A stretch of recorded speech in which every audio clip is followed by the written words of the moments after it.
Concrete scraped Elena's cheek, smelling of stale rain and diesel. Trent's boot pressed into her back. He was laughing, not a cinematic, villainous laugh, just a wet, breathless chuckle that meant he was bored of hitting her. She didn't pray for a night. Nights didn't exist in this part of Chicago. She just prayed for the ringing in her ears to stop. Then, heavy silence dropped over the alleyway. A man stepped from the fog. "Get off my wife." Grease clung to the cuticles of Eleanor's fingers. She had scrubbed them 3 times with harsh industrial soap in the diner's cracked ceramic sink, but the scent of old fryer oil was practically tattooed into her skin. Her lower back throbbed, a dull, rhythmic ache that kept time with the blinking neon sign above the back door. 11 hours on her feet, carrying trays of meatloaf and lukewarm coffee, all for $42 in tips, and a manager who docked her pay because a customer complained her thighs brushed his shoulder when she served him. Elena pushed the heavy metal door open, stepping out into the alley. The cold November rain hit her face instantly, a shocking slap of freezing water that made her gasp. She pulled the thin collar of her polyester jacket tight around her neck. It didn't help. She was a big woman, soft in the places society demanded sharp angles, heavy where the world wanted empty space.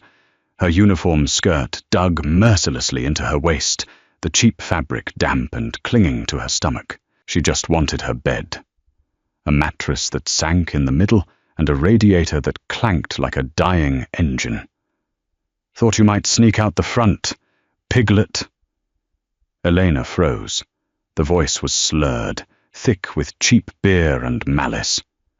Trent detached himself from the shadows by the overflowing dumpster. He was shivering, his thin windbreaker soaked through, but his eyes were bright with a frantic, ugly energy. He smelled like damp cigarettes and sour sweat. "Trent, I don't have anything," Elena said, her voice tighter than she wanted it to be. She kept her eyes on the mouth of the alley. 10 yards to the street. 10 yards to the streetlights. "Don't lie to me." He stepped into her path, blocking the narrow gap between the brick wall and the rusted dumpster. "You just finished a double. Hand over the tips. I need 200.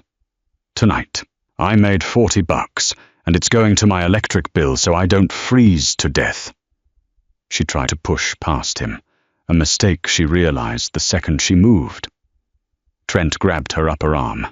His fingers dug painfully into the soft flesh.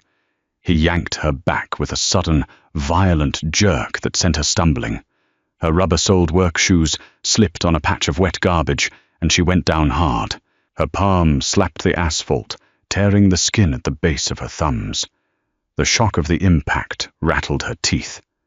Pain flared in her knees, ripping right through her thick black tights. "You stupid bitch," Trent hissed, towering over her. He kicked her side, not a full-force blow, but enough to knock the wind out of her lungs. "I owe men who don't ask twice. You think I care about your electric bill?" Elena curled inward, her breath hitching. The wet gravel bit into her cheek. The puddle beneath her smelled of rotting lettuce and motor oil. She tasted copper on her tongue. "Help," she croaked. Her voice sounded pathetic, small. She hated it. She hated him, but mostly she hated herself for being on the ground again. "Help!" she screamed, louder this time, her voice cracking over the sound of the downpour. Trent laughed. It was a wet, breathless sound. He squatted down, grabbing a handful of her wet hair, yanking her head back. "Who are you yelling for? Look around. Look at yourself. You're a fat, pathetic cow. Nobody is coming to save you. Who the hell would ever want you? You're going to empty your pockets, or I'm going to break your jaw and take it anyway." Elena's chest heaved, the rainwater mixed with the blood trickling from her lip. She closed her eyes. The humiliation burned hotter than the scrapes on her hands. He was right. That was the most agonizing part of it. The world didn't stop for women who looked like her. Let her go. The voice didn't boom. It didn't echo. It simply cut through the noise of the rain like a scalpel through tissue. Low, quiet, and perfectly calm. Trent froze, his grip on Elena's hair loosening. Elena cracked her eyes open. The street lamp at the end of the alley backlit the silhouette of a man. He didn't look like a cop. Cops walked heavy. This man walked like he owned the concrete he stepped on. As he stepped closer, the harsh yellow light caught the details. A long, dark wool overcoat that repelled the rain. Leather gloves, black and smooth. A face carved from exhaustion and cold pragmatism. His jaw was sharp, covered in a shadow of stubble, and his eyes were completely dead. They were the color of tarnished dimes, scanning the alley with absolute disinterest. Two massive men in dark suits materialized behind him, silent as ghosts. Trent dropped Elena's hair and scrambled backward, his boots slipping on the wet pavement. All the bravado vanished, replaced by a raw, animal terror. "Mr. Hayes, Arthur, please, I have the money. I was just getting it." Arthur Hayes didn't look at Trent. He looked down at Elena. Elena stared back up at him. She was a mess of torn pantyhose, muddy thighs, and bleeding knuckles. She expected disgust. She expected him to look away, the way men usually did when they caught her looking back. But Arthur's gaze didn't waver. He studied her chest heaving, the defiance warring with the terror in her wide eyes. "You owe me $60,000, Trent," Arthur said, his voice a low hum over the rain. He finally turned his attention to the pathetic man trembling by the garbage. "You're in a puddle, shaking down a waitress for pocket change. It's insulting. It offends me." "I was going to give her to the Russian," Trent babbled, pointing a shaking finger at Elena. "I swear, she's a pig, but they like them heavy at the docks. They'd pay. She's payment, Arthur. Take her." A heavy, suffocating silence dropped over the alley. Elena felt her stomach twist into a cold knot. The urge to vomit rose in the back of her throat. She pushed herself up onto her elbows, her muscles screaming, ready to try and crawl away. Arthur slowly reached into his overcoat. He pulled out a silver lighter and a cigarette. The click of the lighter was deafening. He took a slow drag, the cherry burning bright in the gloom. "You're offering me a woman who just begged for help," Arthur said. "You think I traffic in collateral?" "She's nobody," Trent cried, backing up until his shoulders hit the brick wall. "She's nothing. Nobody wants her." Arthur exhaled a plume of grey smoke. He stepped forward. He didn't rush.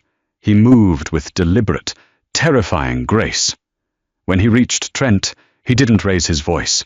He just nodded to the man on his left. The larger man stepped up, grabbed Trent by the throat, and slammed his head against the brick. A sickening crunch echoed through the alley. Trent slumped, unconscious before he hit the ground. Arthur didn't even blink. He looked back down at Elena. Elena pushed herself into a sitting position, her heavy thighs trembling, her wet skirt plastered to her legs. She wasn't going to cower. If he was going to take her to the docks, he was going to have to drag her kicking and screaming. She'd lifted her chin, wiping the blood and rainwater from her mouth with a shaking, filthy hand. Arthur dropped his cigarette onto the wet asphalt and crushed it beneath the toe of his leather shoe. He reached down, offering her a gloved hand. "He's wrong," Arthur said, his voice flat, devoid of any theatrical romance. "I want you. I'll be your husband." The interior of the car smelled like expensive leather, dry cedar, and the faint metallic tang of gun oil. It was entirely too warm. Elena sat rigidly in the back seat of the Maybach, her arms wrapped tightly around her waist. She was terrified to lean back. Her uniform was soaked with dirty rainwater and dumpster sludge. She could see the muddy imprint of her shoes on the plush, cream-colored floor mats. She was ruining an interior that probably cost more than her life insurance policy. She felt massive. The luxury of the car seemed to shrink around her, amplifying every ounce of her weight. When she shifted, the leather squeaked under her thick thighs, a sound that made her cheeks burn with hot, ugly shame. Arthur sat beside her, though he kept a careful, deliberate distance. He hadn't spoken since he pulled her from the alley. His men had dumped Trent's unconscious body into the trunk of a trailing sedan before seamlessly sliding into the front seats of the Maybach. The privacy partition was rolled up. It was just the two of them in the back, encased in a silent, gliding fortress. Arthur reached forward, opening a small mahogany compartment. He pulled out a square crystal glass and poured 2 fingers of amber liquid from a decanter. He didn't offer her any. He just held it, staring out the tinted window at the blurred city lights. Elena's teeth began to chatter. The adrenaline was draining out of her bloodstream, leaving behind a bone-deep cold and an aching exhaustion. Her split lip stung. "I'm going to ruin your seats," she blurted out. The silence had become unbearable. Her voice was scratchy, raw from screaming. Arthur turned his head slowly. His eyes, those tarnished dimes, scanned her face. He didn't look at the muddy seats. "Leather wipes clean? Where are you taking me?" she asked, her hands balling into fists on her lap. She wasn't going to cry. She had promised herself, long ago, she wouldn't cry in front of men who hurt people. "If you're taking me to the docks, just kill me now. I won't go. I'll fight you. I'm heavier than I look. I'll make a mess in your nice car." Arthur took a sip of his drink. The corner of his mouth twitched. It wasn't a smile, just a microscopic break in his stone facade. "You're exactly as heavy as you look, and I have no business at the docks. I don't sell women." "Then why am I here?" she snapped, the anger finally bleeding through the terror. "People like you don't save people like me for free." Arthur set the glass down in a cup holder. He reached into his coat pocket and pulled out a clean, folded white handkerchief. He held it out to her. Elena stared at it. She snatched it from his hand and pressed it to her bleeding lip. It smelled faintly of laundry starch and expensive cologne. "I have a problem," Arthur said quietly, leaning his elbow against the armrest. "The Federal Bureau of Investigation has spent the last 3 years building a RICO case against my family. They believe they have me cornered. They expect me to do what men in my position historically do when cornered. They expect me to consolidate power. Marry the daughter of the Moretti family, merge our territories, and prepare for a war." Elena frowned, the handkerchief pausing against her mouth. "What does that have to do with me?" "They are watching everyone who fits the profile of a mob bride," Arthur continued, his tone conversational, as if he were discussing stock prices. "Socialites, daughters of associates, models. They have wires in the restaurants I eat at. They have tails on my cars.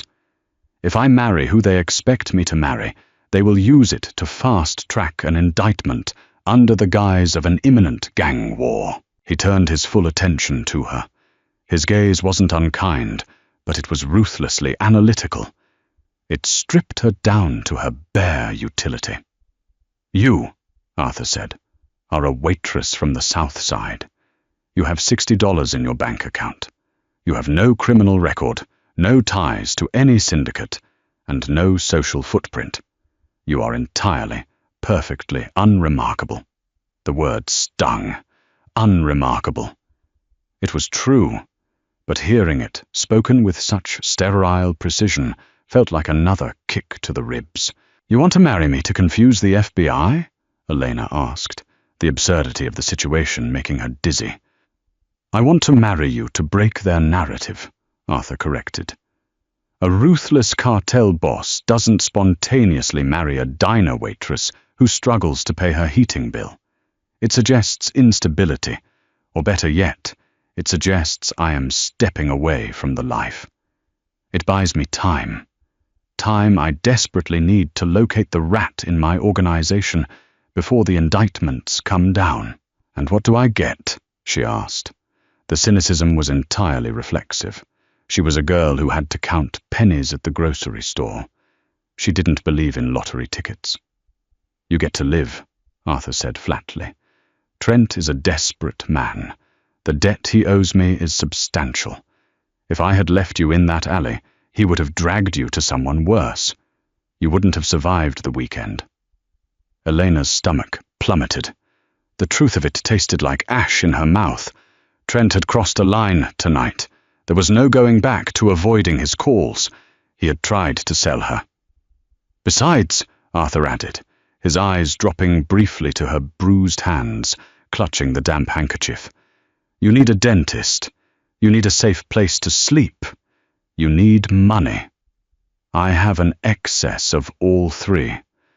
"I'm not a prostitute," she whispered, her voice trembling. "I don't want a prostitute," Arthur replied, his voice hardening slightly. "I want a wife, on paper. In public, you will live in my home. You will wear my ring. You will smile for the cameras when we leave restaurants. In exchange, your debts are cleared. Your future is secured." Elena looked down at her lap. The muddy water from her skirt was pooling on the leather seat. She was shivering again, a deep, skeletal tremor. She was trapped. She could ask him to pull over, step out into the freezing rain, and go back to an apartment where she couldn't afford groceries, constantly looking over her shoulder for Trent. Or she could go with a man who killed people for a living, a man who looked at her not as a woman, but as a strategic chess piece. "What if I say no?" she asked, looking back up at him. Arthur held her gaze. "I drop you off at the nearest police station. You file a report against Trent. I pay the officers to ignore it. And we never speak again." He was brutally honest. He didn't coat the threat in sugar. Elena closed her eyes. The ache in her jaw throbbed. "Fine," she whispered into the quiet hum of the car. "I'll be your alibi." "Wife," Arthur corrected softly. "If you act like an alibi, they'll arrest us both." Arthur's home wasn't a sprawling Gothic mansion. It was a brutalist fortress of glass, steel, and grey stone, perched on a cliff overlooking Lake Michigan. It looked cold. It felt even colder. When the heavy wooden front door clicked shut behind them, the silence of the house pressed against Elena's eardrums. There were no ticking clocks, no humming refrigerators. Just an immaculate, sterile quiet. "Paul," Arthur said, not raising his voice. The large man from the alley, the one who had broken Trent's neck or jaw or whatever he had broken, stepped out from a hallway. In the light, he looked less like a thug and more like a tired accountant, wearing wire-rimmed glasses and a perfectly tailored suit. "Boss," Paul murmured, "call Dr. Aris. Have him come to the guest wing. Then tell Maria to find something dry for her." Arthur gestured vaguely toward Eleanor. He didn't look at her. "I'll be in my study." Without another word, Arthur walked away, his heavy coat sweeping behind him. Elena stood in the cavernous foyer, shivering violently, a puddle of dirty rainwater forming around her scuffed shoes. She felt intensely, painfully self-conscious. The floors were white marble. Her presence felt like a stain on the architecture. "This way, miss," Paul said, his voice surprisingly gentle. 30 minutes later, Elena was sitting on the edge of a massive, king-sized bed in a guest room that was larger than her entire apartment. She was wearing a thick, oversized grey sweatshirt and loose sweatpants that the housekeeper, Maria, had hurriedly brought her. The fabric was heavy and smelled of lavender. It was the softest thing Elena had ever worn. She had scrubbed the grease and mud off in a walk-in shower that had 6 different shower heads. Looking in the fogged mirror, she had taken stock of the damage, a swollen, purple bruise blossoming on her left cheekbone, a split lip, angry red scrapes on her knees and palms, and her body. Heavy, soft, marked by stretch marks and dimples, a body that Trent had called disgusting, a body that Arthur Hayes had just claimed as his own. A sharp knock broke her thoughts. The door opened before she could answer. A small, older man with a medical bag entered. "Dr. Aris," he introduced himself, setting his bag on a glass table. "Mr. Hayes asked me to look you over." The exam was quick, professional, and entirely detached. Dr. Aris didn't ask how she got the bruises. He didn't ask why she was there. He checked her pupils with a pen light, palpated her ribs with cold fingers, and applied a stinging antiseptic to her scraped palms. "No concussion," the doctor concluded, packing his bag. "Keep ice on the cheek. I'll leave a tube of ointment for the abrasions. Take ibuprofen for the swelling."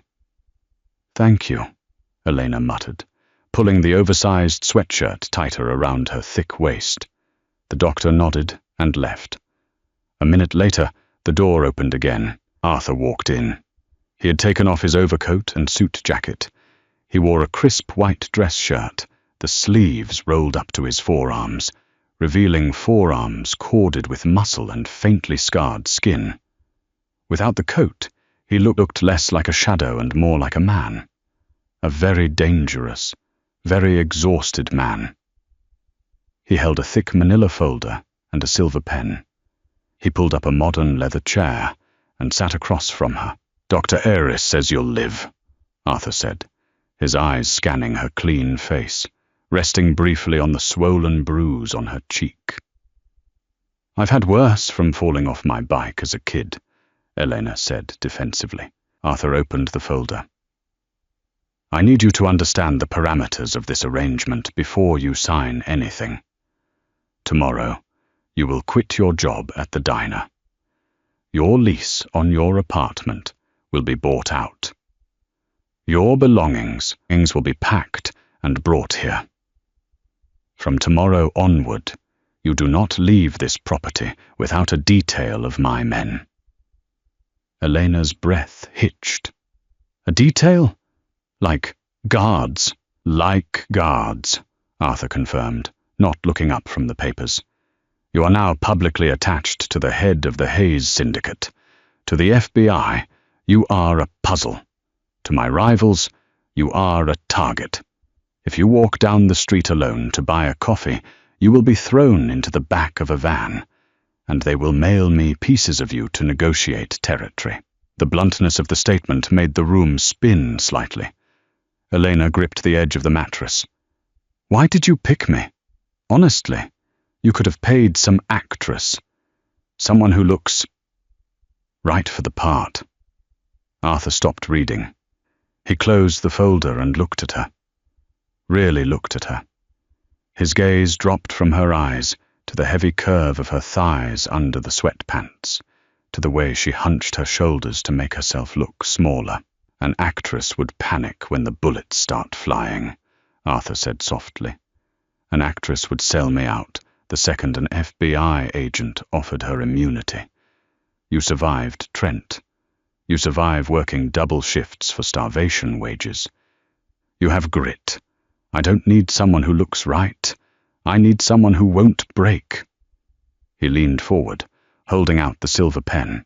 "This is a marriage certificate," he said. "It has already been filed and backdated by a judge on my payroll. Signing this makes it legally binding. In exchange, $2 million will be placed in an offshore trust in your name, accessible to you the day this arrangement ends, whether that is in 1 year or 10. Elena stared at the pen. The silver caught the soft light of the bedroom lamps. $2 million. She wouldn't have to smell fryer grease ever again. She wouldn't have to freeze in her apartment. She wouldn't have to run from men like Trent. But she would be owned by a man like Arthur. "Will you?" Elena swallowed hard, her throat painfully dry. She forced herself to look him in the eye. "Will you expect me to sleep with you?" Arthur didn't flinch. His expression remained entirely neutral, but the temperature in the room seemed to drop. "I do not take things from women who are afraid of me. My bed is my own. Yours is this one. We share a last name, Elena." Nothing else. He knew her name. He hadn't asked, but he knew. Of course he did. Elena reached out. Her hand was trembling so badly she nearly dropped the heavy pen. She pressed the tip to the paper. The ink flowed smooth and black as she signed her name, tethering her messy, bruised life to the quiet monster sitting across from her. Arthur took the folder back. He stood up, smoothing the front of his shirt. "Get some sleep, Mrs. Hayes," he said quietly. "Tomorrow, we buy you a ring." Morning dragged itself over the grey expanse of Lake Michigan, bleeding weak, watery light through the floor-to-ceiling windows of Eleanor's new bedroom. She woke up tangled in sheets that felt like spun silk, her heart hammering against her ribs. For 3 terrifying seconds, she didn't know where she was. She waited for the clank of the broken radiator. She waited for the smell of her neighbor's cheap marijuana filtering through the air vents. Instead, there was only the faint, crisp scent of eucalyptus and the heavy, suffocating silence of Arthur Hayes's estate. "Lift your arms, please." The woman's voice was clipped, carrying a slight French accent and a heavy dose of professional impatience. Her name was Madame Rousseau, and she smelled of harsh hairspray and peppermint mints. Elena stood in the center of Arthur's vast, slate-tiled living room, wearing only her cotton underwear and a silk slip Maria had provided. The cold air of the house pebbled her skin. 2 younger assistants buzzed around her like angry wasps, their mouths full of silver pins, their hands clutching yellow measuring tapes. Arthur sat on a dark leather sofa 30 feet away, reviewing a stack of printed financial documents. He wore a charcoal suit without the tie, his collar open, revealing the thick cords of his neck. He hadn't looked up since the tailors arrived, but Elena felt the weight of his presence in every shallow breath she took. A cold plastic measuring tape snapped around Elena's waist. The assistant pulled it taut, the edge digging sharply into the soft flesh of her stomach. Elena flinched, her cheeks burning hot and bright. 42, the assistant called out, her tone entirely neutral. But to Eleanor, it sounded like a megaphone broadcasting her failures. "Hips," Madame Rousseau commanded. The tape slid down, wrapping around her widest part. The assistant struggled slightly to get the tape level. Elena closed her eyes, wishing the slate floor would crack open and swallow her. She remembered Trent's voice in the alley. "Piglet. Cow." She crossed her arms over her heavy chest, trying to make herself a smaller target in the vast, unforgiving room. "Drop your arms, madame," Rousseau sighed, tapping Elena's elbow with a gold pen. "We cannot measure the drape of the bodice if you hunch like a frightened animal." Elena's jaw locked. She tasted the lingering metallic tang of blood from her split lip, a sharp reminder of why she was standing here. She slowly lowered her arms, forcing her shoulders back. The skin of her thighs brushed together, sticky with nervous sweat despite the chill in the room. Arthur turned a page in his file. The crisp scrape of the paper sounded like a gunshot. "The shoulders are broad," Rousseau murmured to her assistant, circling Elena with a critical eye. "We must avoid capped sleeves. They will emphasize the bulk. Deep V-necks to elongate the torso. Darker palettes. We are dressing for structure, not whimsy. We need to corset the midsection. Bulk. Corset." The words were sterile, clinical, and devastating. Elena stared straight ahead at a bleak, modern painting on the wall, her throat tightening. She was a slab of clay being analyzed for its defects. "Leave her waist alone." The measuring tape dropped. Madame Rousseau turned, blinking in surprise. Arthur hadn't raised his head. He was still reading a spreadsheet, his silver pen tapping a rhythmic, slow beat against his knee. Do not put her in corsets. Do not attempt to compress her into a shape she isn't.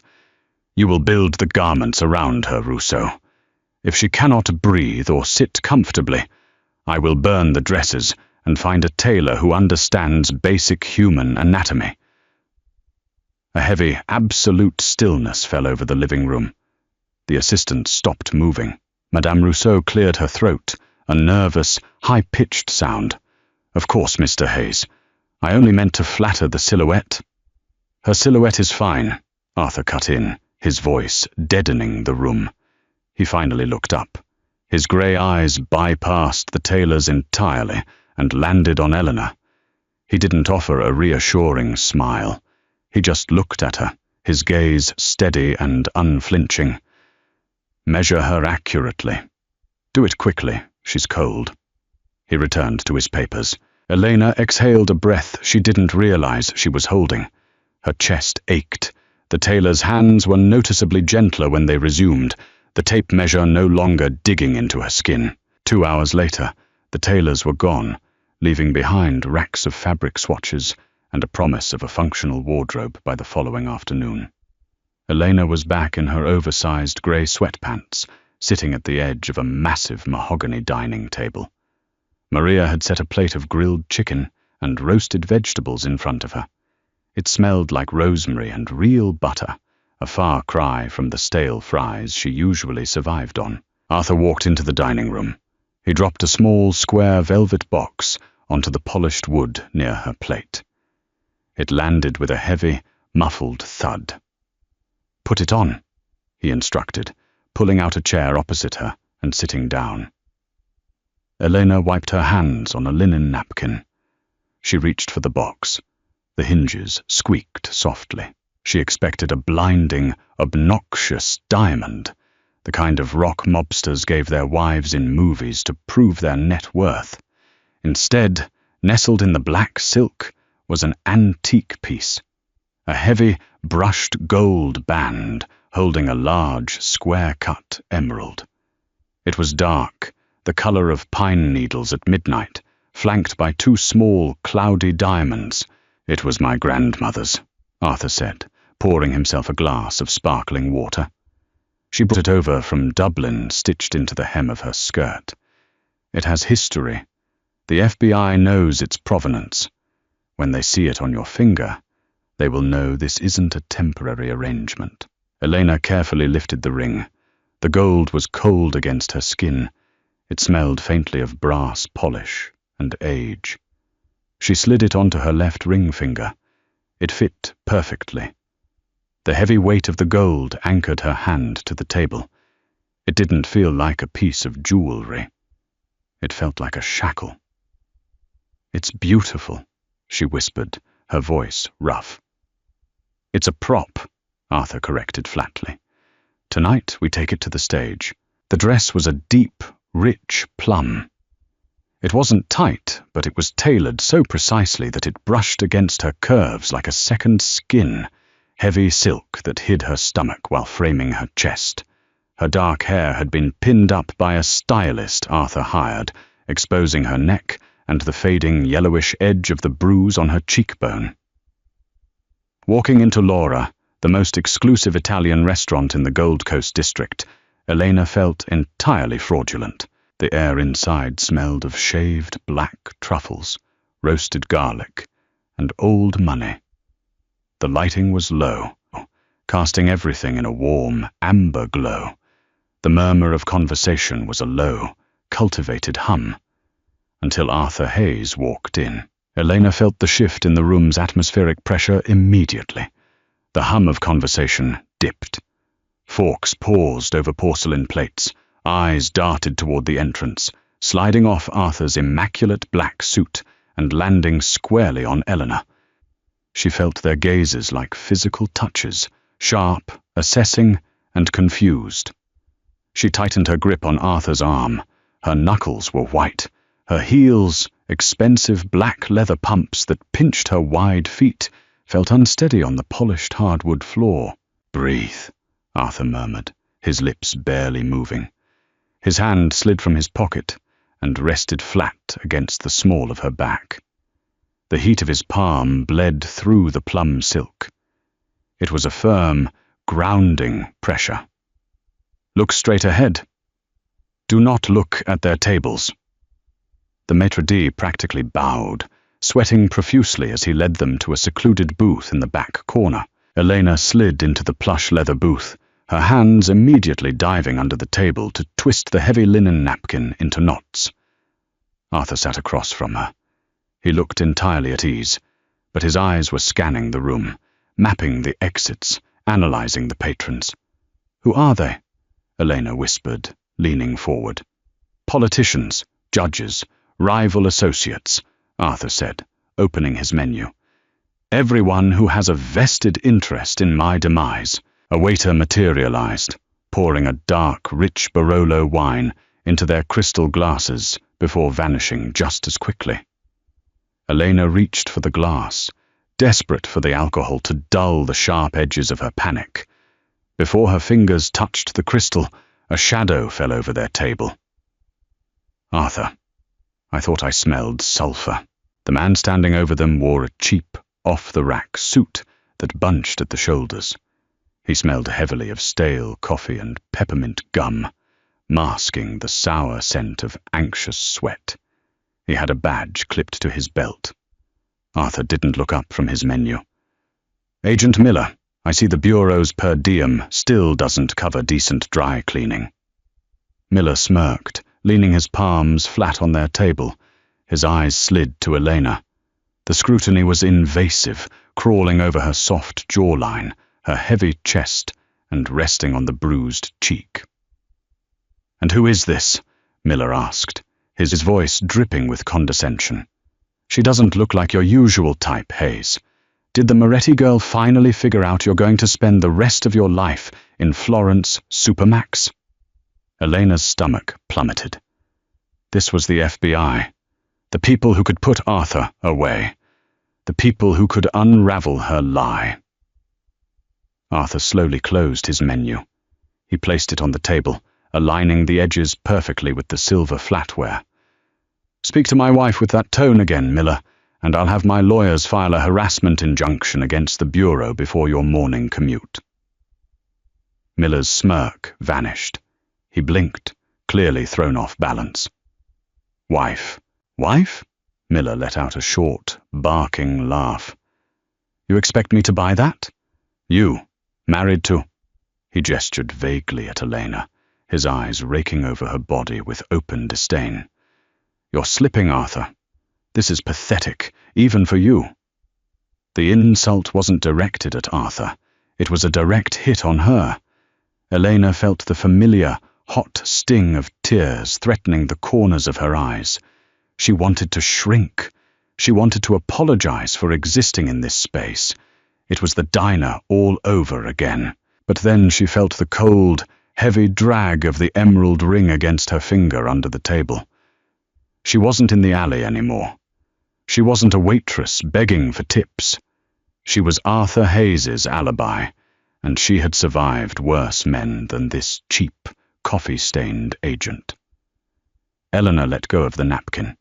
She brought her hands above the table, folding them neatly by her plate.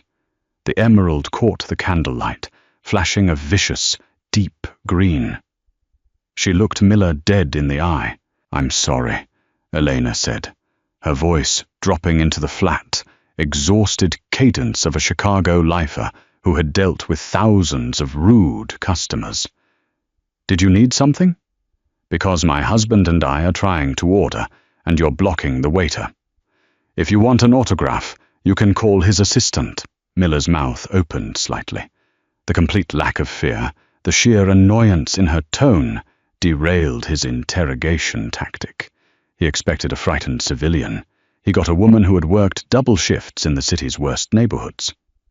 Arthur didn't smile, but Elena saw the subtle, almost imperceptible shift in his posture. The tension in his jaw relaxed. This is a joke, Miller sneered, though the confidence had bled out of his voice. He pointed a finger at Arthur. We are watching you, Hayes. This little charade won't stop the indictments." "Enjoy your evening, Agent Miller," Arthur said softly. Miller scowled, cast one last venomous look at Eleanor, and turned away, marching back toward the bar. Elena let out a long, shaky exhale, her shoulders dropping. Her hands began to tremble violently, now that the confrontation was over. She reached for her water glass, but her grip was too loose. The glass slipped, clinking sharply against the table, spilling a small puddle of ice water onto the white tablecloth. "Damn it!" she hissed, grabbing her napkin to sop it up, the humiliation returning in a rush. Arthur's hand shot out. His long, calloused fingers closed over her wrist, stopping her frantic wiping. His grip was strong, unyielding, but not painful. "Leave it," Arthur said. Elena looked up at him, her eyes bright with unshed tears of adrenaline and embarrassment. "You didn't break," Arthur said, his thumb brushing lightly against the pulse point on her wrist. It was an analytical touch, measuring her rapid heart rate. He pressed, and you bit back. "You did perfectly, Elena." Hearing her name in his low, gravelly voice sent a strange shiver down her spine. It wasn't romance. It was validation from a predator who recognized teeth in someone else. "He looked at me like I was garbage," she whispered, pulling her hand gently from his grip. "He looked at you like you were an obstacle," Arthur corrected, picking up his wine glass. "And he is right to think so. Drink your wine. Tomorrow, the rumor of Arthur Hayes's new wife will be on every wiretap in the city." The estate was a tomb at 3 now a.m. Elena gave up on sleep. The mattress was too soft, swallowing her heavy frame like quicksand. The silence of the house was deafening. She was used to the rumble of the L train rattling her window panes, the shouting matches from the alley behind her old apartment, the sirens. Here, the quiet felt suffocating, pressing against her ears until they rang. She pushed the heavy duvet off and swung her legs over the edge of the bed. She was wearing the oversized grey sweatshirt again. She felt ridiculous sleeping in the expensive silk nightgowns Maria had hung in the closet. Barefoot, Elena padded out into the hallway. The marble floor was freezing against her soles. The house was dimly lit by recessed floor lights that guided her toward the massive, open-concept kitchen. She just wanted a glass of tap water. Something normal. As she rounded the corner into the living room, the sharp scent of aged whiskey and burnt tobacco hit her. Arthur was sitting in a deep leather armchair by the unlit fireplace. He was stripped down to a black undershirt and dark trousers. A half-empty bottle of amber liquid sat on the low glass table next to him. He was cleaning a handgun. Eleanor froze, her breath catching in her throat. The dull metallic snick-clack of the slide moving backward echoed in the quiet room. He had a small cloth draped over his knee, a tin of solvent open on the table. He didn't look like a businessman right now. He looked exactly like the monster the FBI claimed he was. "You walk too heavily for someone trying to sneak up on a man with a gun," Arthur said into the darkness. He didn't look up, expertly sliding a spring into place. "I wasn't trying to sneak up on you," Elena said, her voice raspy with sleep. She wrapped her arms around her waist, suddenly hyper-aware of her bare legs and messy hair. "I just wanted water." Arthur set the reassembled slide onto the table. He picked up a clean rag and wiped the solvent from his hands. "Kitchen is to your left. Tap is filtered." Eleanor hesitated, then forced her feet to move. She walked into the kitchen, keeping her back to him as she filled a heavy crystal tumbler from the sink. She drank it too fast, the cold water aching against her teeth. When she turned back, Arthur was watching her. In the dim light, the exhaustion carved deep canyons into his face. He didn't look terrifying anymore. He looked incredibly, impossibly tired. She shouldn't engage. She should go back to her gilded cage and lock the door. But the deep loneliness of the house pushed her forward. She walked back into the living room and sat on the edge of the sofa opposite his chair, leaving 10 feet of empty space between them. "Do you ever sleep?" she asked, pulling her knees up to her chest, trying to make herself smaller. Arthur poured 2 fingers of whiskey into a glass. He didn't offer her any. "Sleep is a vulnerability. I take it in shifts. You're in your own home," she pointed out, shivering slightly as the chill of the room seeped through her sweatpants. "You have guards outside. Paul is down the hall. Who are you afraid of?" Arthur took a slow sip of his drink. He leaned his head back against the leather chair, staring at the high, shadowed ceiling. "The men outside are paid. Loyalty purchased with cash expires the moment someone else offers more. Paul is loyal, but he is one man. The FBI has the power of the federal government, and the Moretti family has 300 armed soldiers who want my port contracts. Fear is the wrong word, Elena. It is hyper-vigilance. The moment I relax, I am dead." It was a bleak, miserable existence. He had millions of dollars, a house that belonged in an architectural digest, and he couldn't close his eyes. "Why do it then?" she asked quietly. "If it's this miserable, you could leave. You have the money."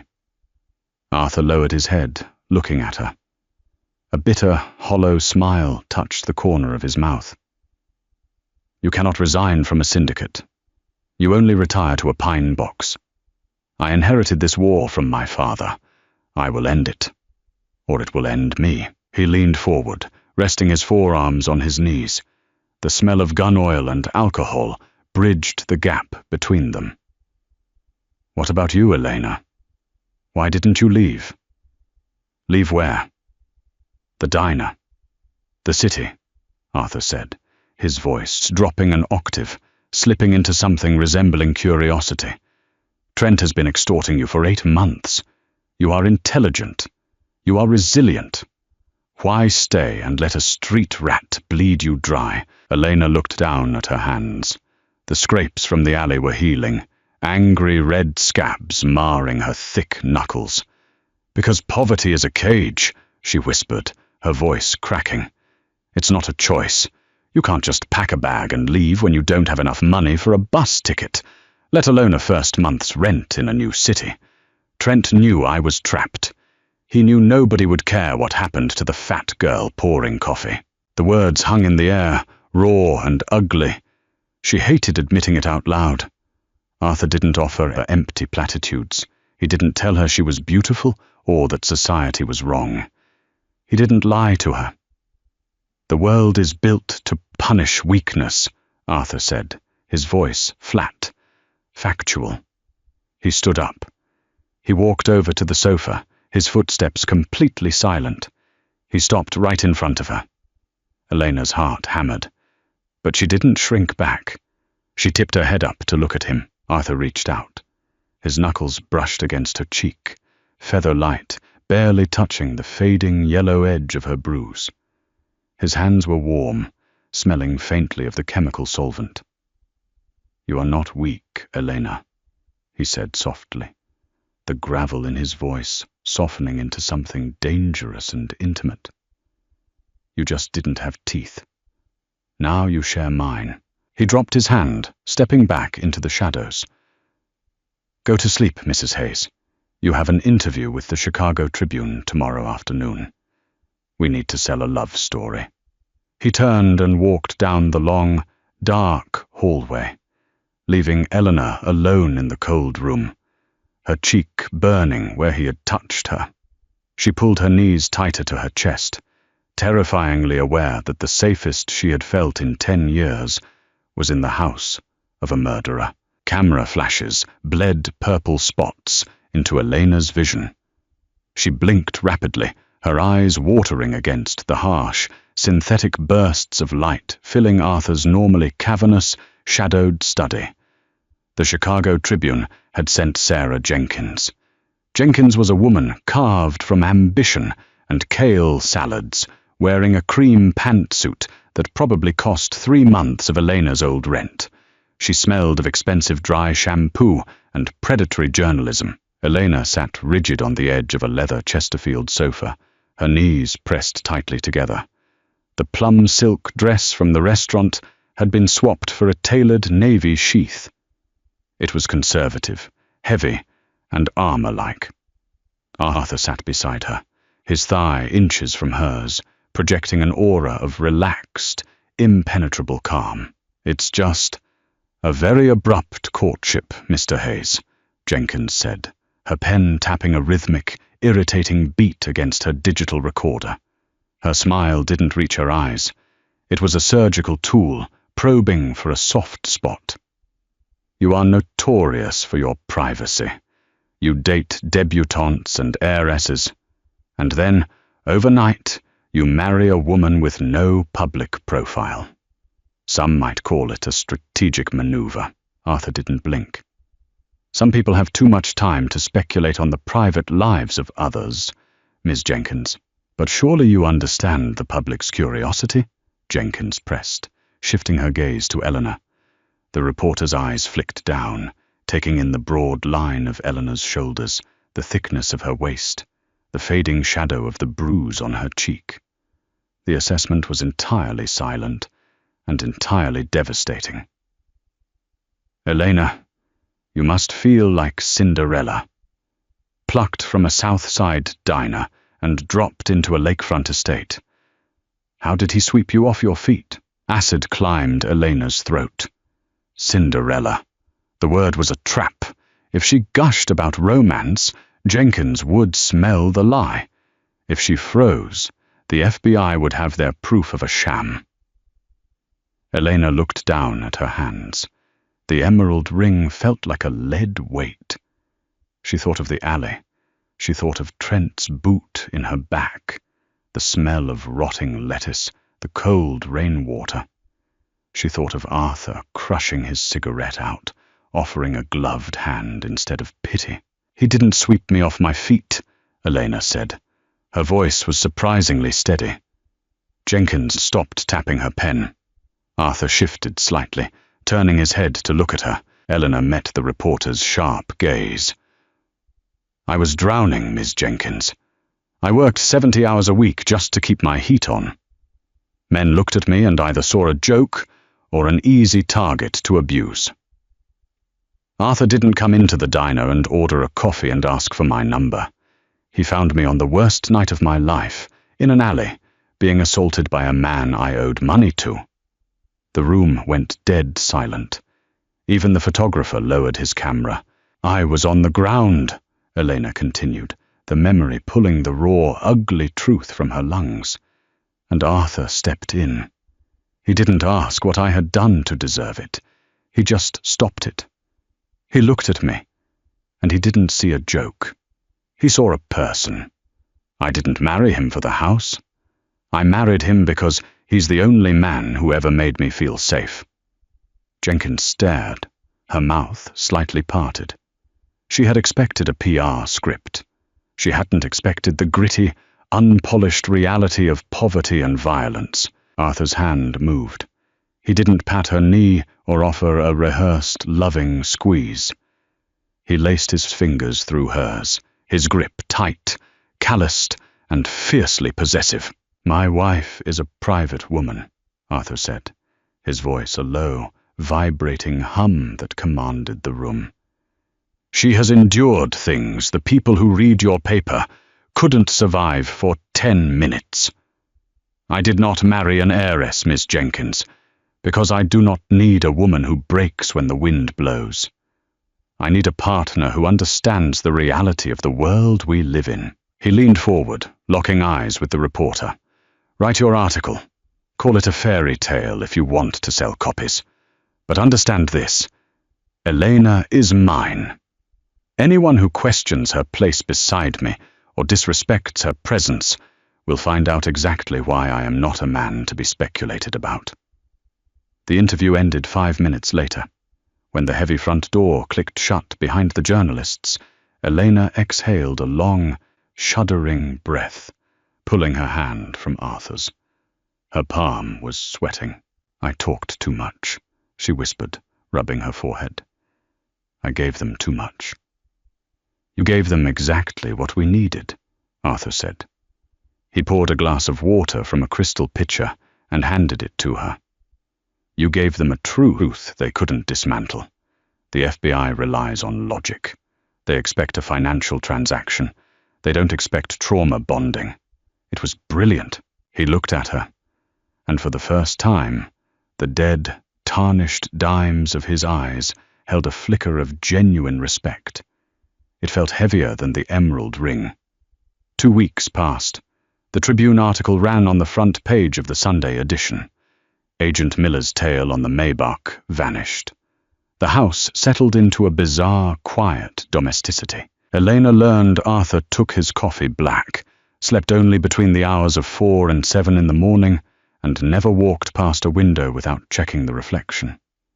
She learned the names of his guards: Paul, the stoic giant; Davis, the young driver; and Collins, a man with nervous eyes who always seemed to be sweating. It happened on a Tuesday night. The temperature outside had plummeted to single digits, freezing the lake into jagged, ugly slabs of grey ice. Elena was in the kitchen, boiling water for tea. She was wearing her oversized grey sweatpants and a faded college t-shirt. The house was dead quiet. Then a dull, heavy thud vibrated through the floorboards. It wasn't a dropped book. It was the sound of a human body hitting the marble in the front hall. Elena froze, the tea tin halfway to the counter. The silence that followed was entirely wrong. It was thick, electric. "Paul!" she called out, her voice barely a whisper. A sharp, metallic pop shattered the quiet, followed instantly by the sound of breaking glass in the study. A silenced gunshot. Adrenaline dumped into Elena's bloodstream like ice water. The teacup slipped from her fingers, shattering on the tile. She didn't scream. Her life had taught her that screaming only agitated the men hitting you. She dropped to her hands and knees, ignoring the ceramic shards biting into her palms, and scrambled behind the massive kitchen island. Heavy, tactical boots crunched over the marble in the hallway. Not one person. 3. "Clear the ground floor. Find the bitch. Hayes is in the study," a voice hissed. It was Collins, the nervous guard, the rat. Elena clamped her hands over her mouth, her breath tearing through her lungs in ragged gasps.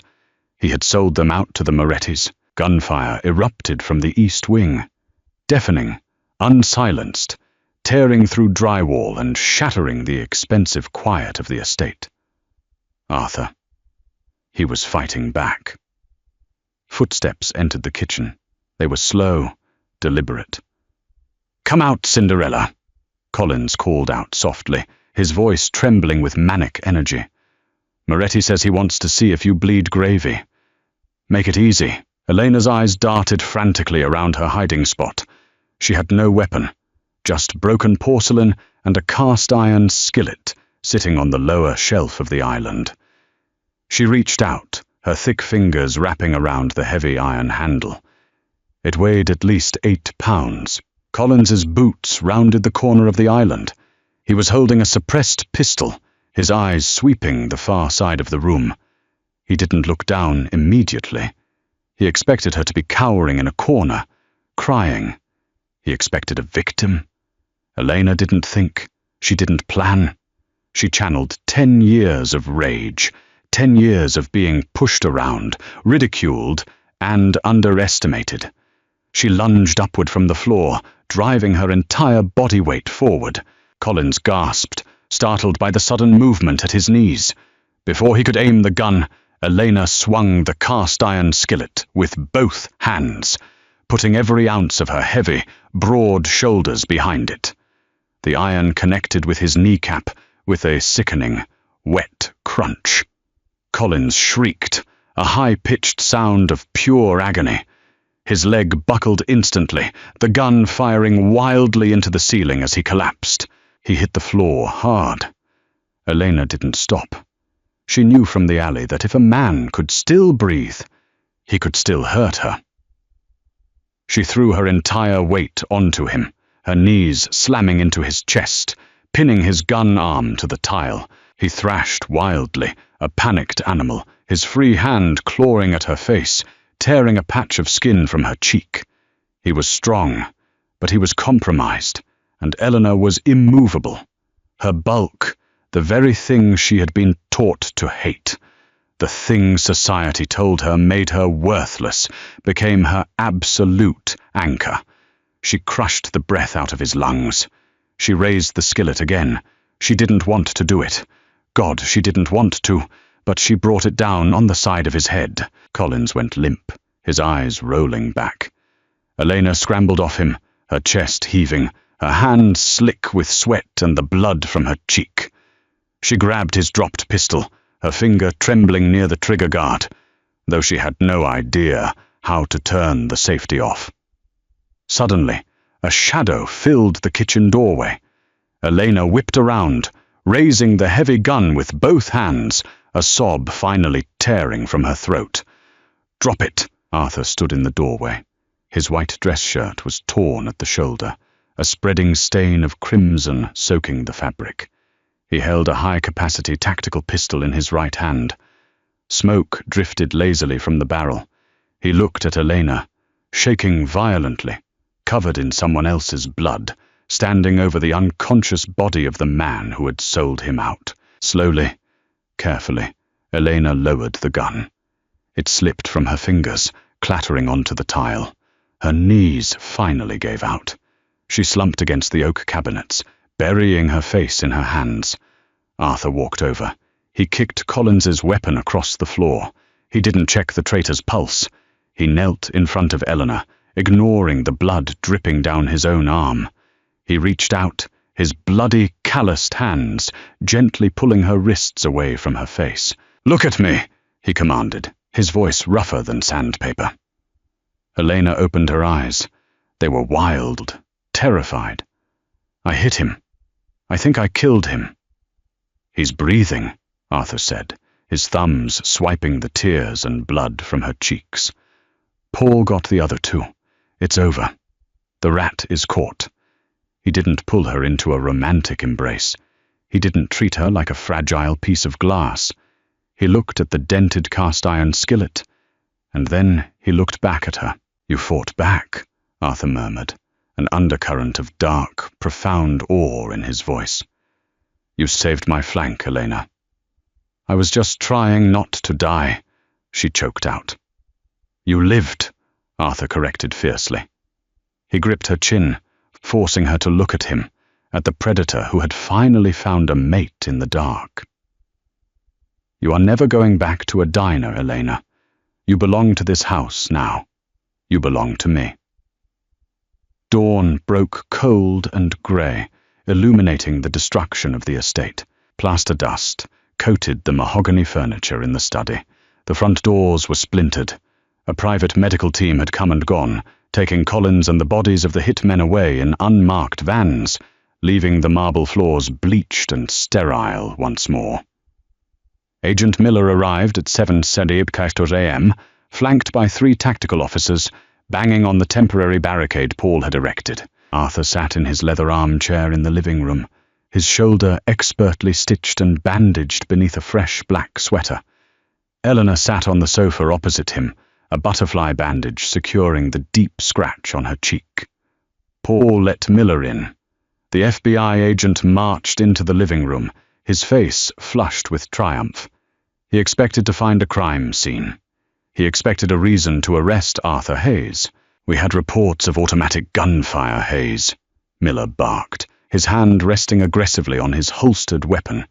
"We know the Morettis made a move. Where are the bodies? You can't bleach away a federal mandate." Arthur calmly picked up his coffee cup. He took a sip, wincing slightly as his shoulder muscle pulled. "I have no idea what you're talking about, Agent Miller. A transformer blew down the street. It startled my wife." Miller sneered. "Don't play games. We know Collins flipped. Where is he?" "Mr. Collins abruptly resigned last night," Arthur said flatly. "He mentioned moving to Florida. I suggest you check the airports." Miller looked around the immaculate room, his frustration boiling over. His eyes landed on Eleanor. She looked exhausted, her hair messy, a bandage on her face. "You don't have to cover for him," Miller said to her, his voice taking on a sickening, faux gentle tone. "I know he uses people. I know he forces people to do things. Tell me what happened here last night, Elena. I can put you in witness protection. You can get away from this animal. You can go back to a normal life." Elena stared at the FBI agent. She thought about her normal life, the freezing apartment, the threat of Trent waiting in the alley, the invisible, crushing weight of being poor and unprotected. She looked at Arthur. He wasn't looking at her.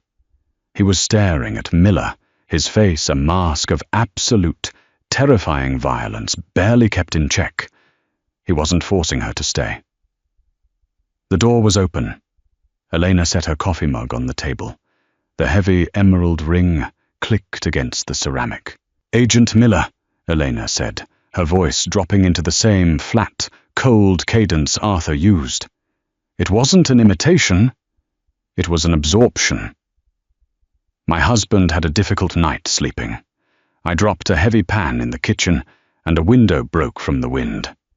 If you don't have a warrant to inspect my kitchenware, I would like you to leave my home." Miller's jaw tightened. The faux concern vanished, replaced by pure, acidic hatred. He realized in that moment that the narrative wasn't a lie anymore. The diner waitress was gone. The woman sitting on the sofa was Mrs. Hayes. "You're making a mistake," Miller spat. "When the indictments come down, I'm taking you with him." "Then you better bring an army," Elena replied softly. Miller turned on his heel and stormed out, his officers trailing behind him like whipped dogs. The heavy barricade slammed shut. Silence returned to the estate. It didn't feel suffocating anymore. It felt secure. Arthur set his coffee down. He stood up, walking slowly across the space between them until he was standing over her. He reached down, his uninjured hand offering her his palm. Elena looked up at him. She placed her hand in his. He pulled her up, his grip strong, hauling her into his chest. He smelled of medical alcohol, rich coffee, and the sharp tang of survival. He didn't kiss her. That wasn't who they were. He rested his chin on the top of her head, his good arm wrapping heavily around her waist, pulling her solid, warm frame against his. "You lied to a federal agent," Arthur murmured into her hair. "I learned from the best," Elena whispered against his sweater. They stood in the ruins of the living room, two broken, hardened people who had found the exact right pieces to fit their jagged edges. It wasn't a fairy tale. Cinderella didn't bash skulls with cast-iron skillets. But as Elena stood in the arms of a mafia boss, feeling the steady, rhythmic beat of his heart against her cheek, she realized she had finally found something better than a knight. She had found a partner in the dark. If you loved this gritty, raw, mafia romance, smash that like button to let us know. Share this story with your friends who love fiercely protective, morally grey heroes and strong, unapologetic female leads who fight back. Don't forget to subscribe to the channel and ring the notification bell so you never miss a new upload. Drop a comment below. What was your favorite moment between Elena and Arthur? We want to hear your thoughts. Thanks for listening, and we'll see you in the next dark romance.